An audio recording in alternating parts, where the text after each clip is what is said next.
like playing Frogger every day. Right. I love it. Yeah. It's it saves me time. It's freeing. My mind, I've written some of my best stuff. The ideas have come to me while I'm writing because my mind is just open to that. I've ridden out in the desert. There's nothing more beautiful than being out there, because I grew up in New York. I grew up in a city that's crowded, full of people, no empty space. The first time I hit the desert and realized not only is there nothing, but it's been this way for millions of years. Yes, millions of years. The earth is not 5,000 years old, Mr. Carson. I'm sorry, Mr. Pence. The world didn't ride dinosaurs. Science is real, you fucking idiots. Oh, Kyrie Irving, the earth is round. So, and Kyrie, I love you. You got game. The earth is as round as the ball you dribble. Right. You see Kevin Hart take that swipe at him at the All-Star Game introduction. Well, the thing I loved, I was doing an episode of Wait, as a matter of fact, and we had an astronaut on as a guest, and I asked him about the flat earth people, and he said, if the earth was flat, wouldn't you want to go to the edge? He was like, wouldn't that be the biggest tourist attraction in the world? If the earth was flat, wouldn't you want to buy a house like overlooking the edge? Right. Wouldn't that be where rich people want? Man, I live over by the edge. I look out, my balcony hangs in outer space. Like, yeah, that would be the coolest shit in the world. Right. It's such a, but again, we live in a society that they just straight up deny science. It's fascinating that you have real science and they're like, no. Right. And that's their argument. No, because Jesus said, if Jesus came back, he'd be angry every day. He'd be, what the fuck is wrong with you fucking idiots? My dad created all of you. You know what my dad created? Books. Oh, he made a lot of books. Maybe you should fucking open one. I should write that down. That's a pretty good bit. Yeah. I'm going to try that later tonight at the Laugh Factory. Oh, do I get a piece of that, man? Hell no. Oh, Hell see? Hell no. Oh, man. That's hilarious. Oh, man. So are you still a New York sports fan, or are your teams here now? Both.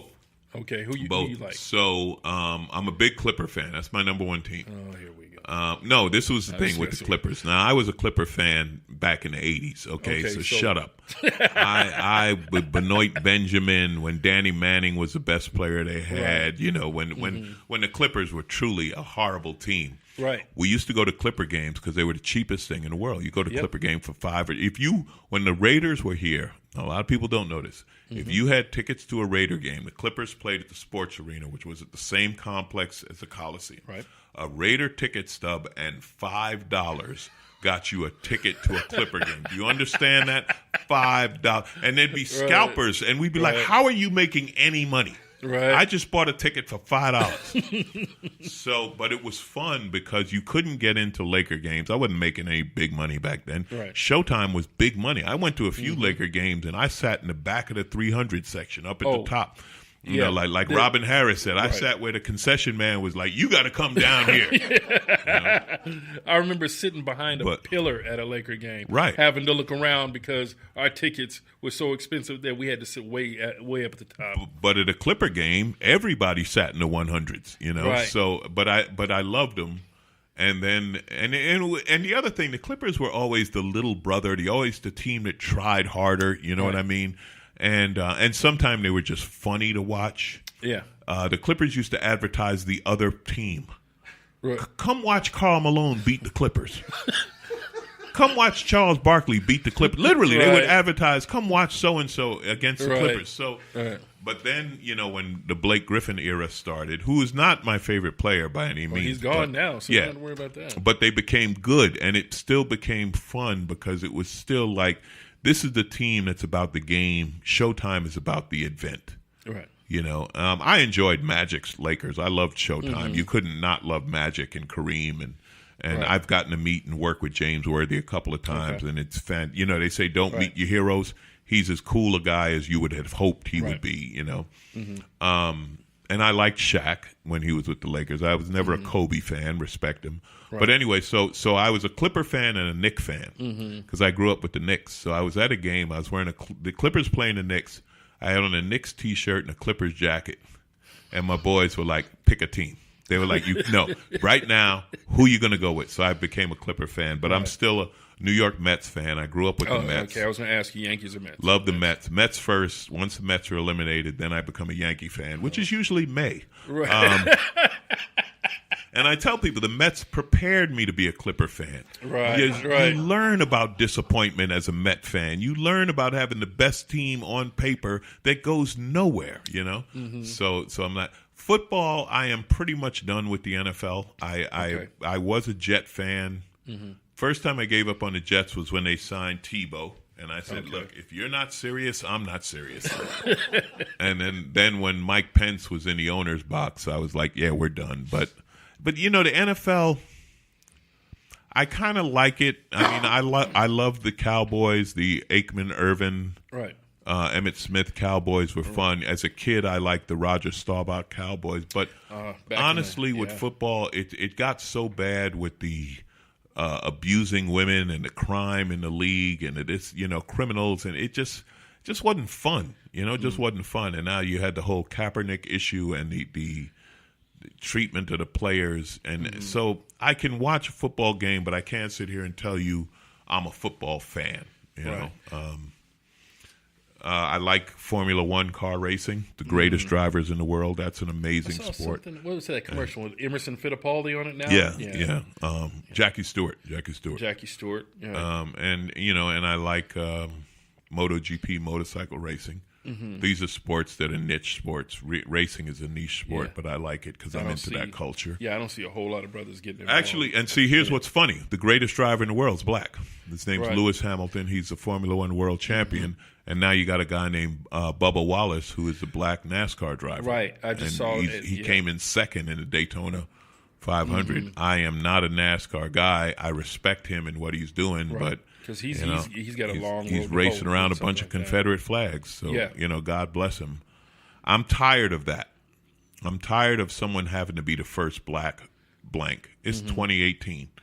Yeah, we've been here more than 400 years. Why haven't we? You know what? Fuck them. They want to have NASCAR and have a bunch of Confederate shit. Fuck them. You can have it.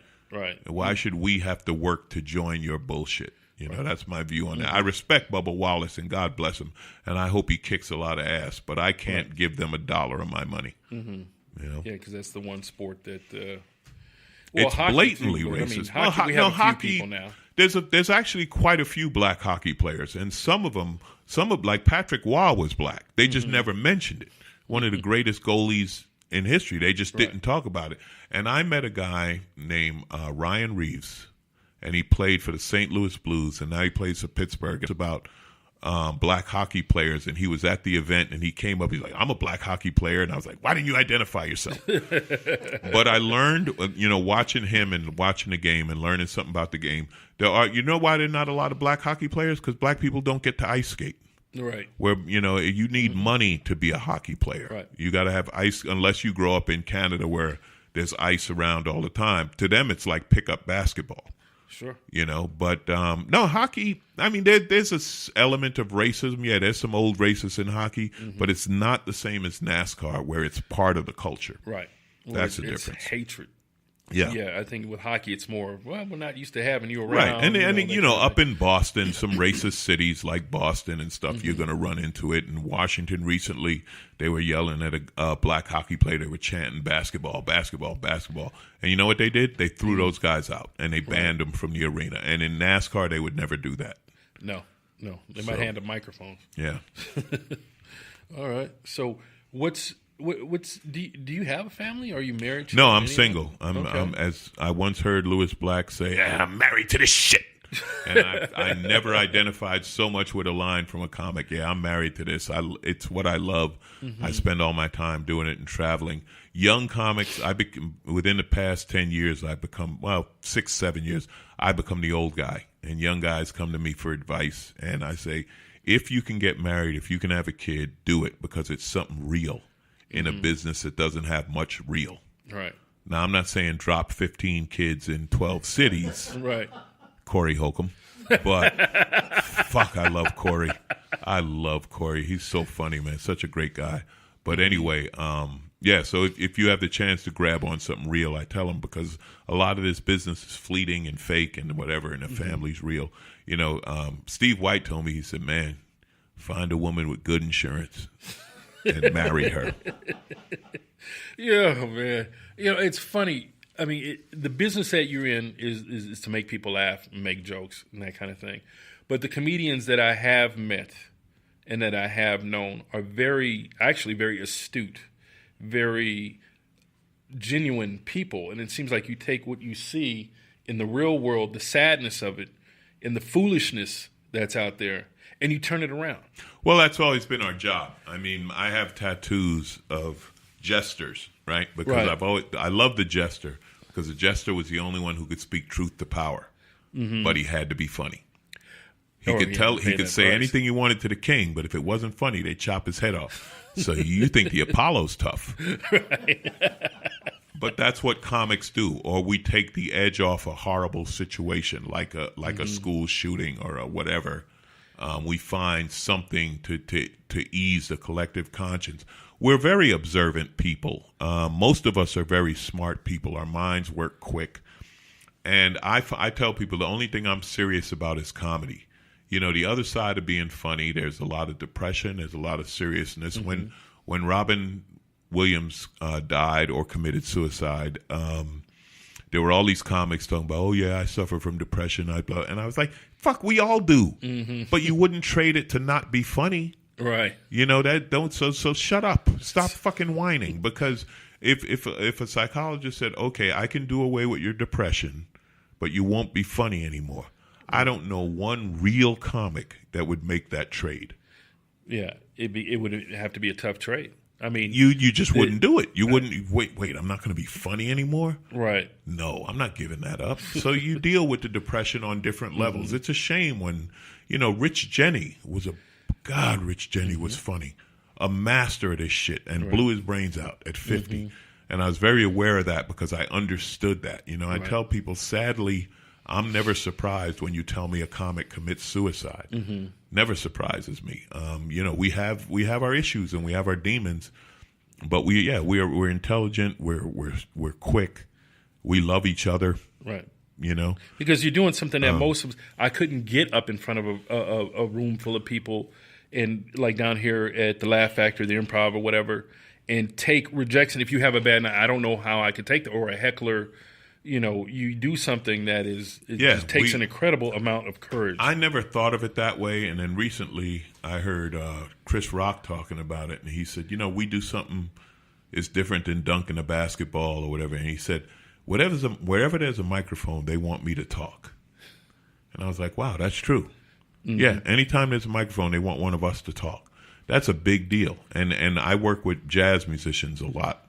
And I love them. And they're some of the most brilliant musicians in the world. Mm-hmm. Also very underappreciated, in the world, in finance and so on. But they're like, man, you stand up there by yourself. Like, my boy, he's like, if I'm tired, the drummer's going to solo. He got that. Or if the guitar player can stretch out and carry, he's like, it's just, but comics, I don't know that we'd have it any other way. Right. So I love what I do, man. I'm lucky to do it. I'm pretty good at it. Right. I am not rich, but I am respected. I appreciate that. I'm respected, and I've worked with the best in our business. Mm-hmm. I'm flattered that I get to hang out with them, that I can stand in a room with any comics. And I've been fortunate enough to do it around the world. I've done a lot of international shows and festivals, and that's been really cool. So I can't complain. I'd love to have $10 million. Right. But if I don't make $10 million, then I still had a good run. All right. Yes.